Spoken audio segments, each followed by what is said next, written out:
Very early morning of the 2nd of April, I got a phone call from my boss, and basically he gave me the code word, and basically it was go, go, go. We've got to outload all our stocks, and we've only got 4.5 days to do it, which was an astonishingly short period of time. And this is in response because we'd heard that the Malvinas, as the Argentinians call them, had been invaded. Of course, they were a Falkland Islands, they were a crown dependency, therefore they were part of, like Devon, it was our own, and it was entirely occupied. Just about 2,000 British citizens were there. Falkland Islands, just so you're aware, I'm sure, is 8,000 miles away, which from a logistic point of view was horrendous. If we were going to go off, we had to make sure we got everything we needed all those miles away. If we'd forgotten something, we were going to be really stuffed.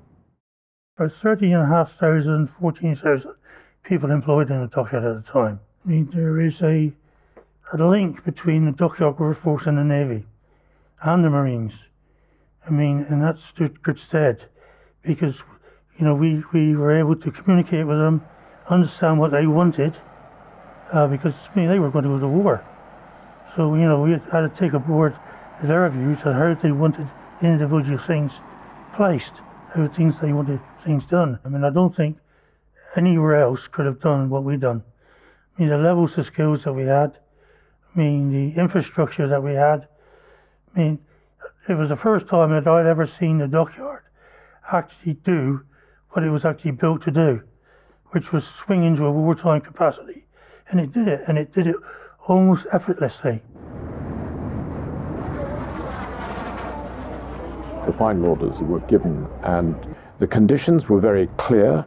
On that first day, we had a lot of attacking aircraft coming in, A4 Daggers, Skyhawks, Superintendent, very bravely coming from the Argentinian Air Force.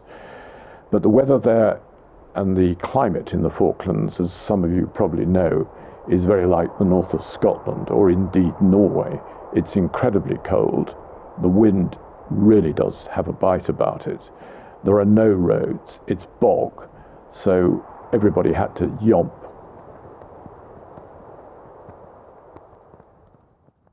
We set up the Wives Club because we felt there was a need for the communication, because everybody wanted to know what was going on. I don't mind being on my own, but it's just a bit strange at the moment because I've never been on my own before. I've had a few letters from my husband and he hasn't been able to tell me anything, When awful things happened, we were then able to contact the people and go around and see them and help them in any way we could. And I had to help this lady who was due to have her baby in about a month's time, and she went into shock labour when she heard her husband had been so badly wounded and had a baby boy, I seem to remember. Now Ian's been hurt, how do you feel about the Falklands crisis and Britain and Argentina? Do you still support Britain, Stan?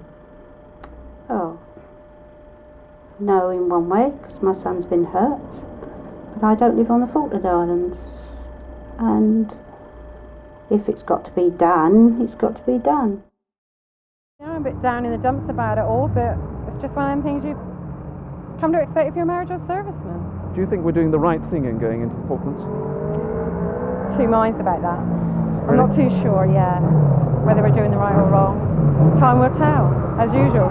Now, I'm not going to talk about the political rights and wrongs of the Falkland Islands. I believe each one of us is entitled to work that out for himself, and I know that most of you have.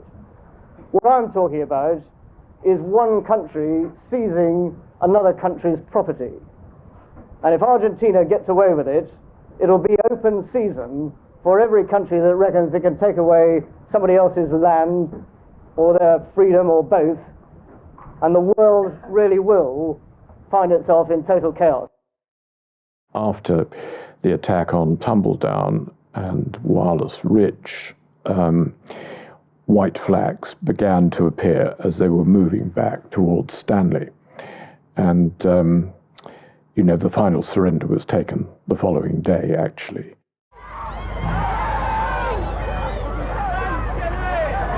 Lee, what do you think of the new baby? Fantastic. Yeah? Couldn't be better. Is it your first? Yes. When's this happy day? When's the marriage? Surprise! So it's booked. When? July the 10th. Is this the first you heard of it? Yeah. I'm deeply proud of my men, deeply proud of them. I mean, all of them had the commando spirit, and all of them did everything they possibly could for the people. And the other point that I would make is that we had no personal animosity whatsoever towards the Argentinians. We looked after them incredibly well. Some of the prisoners of war that I took, I was in communication with, and still am with one. They were very grateful to the way actually we treated them. They were human beings like ourselves. They probably didn't want to be there either, but that's the nature of war.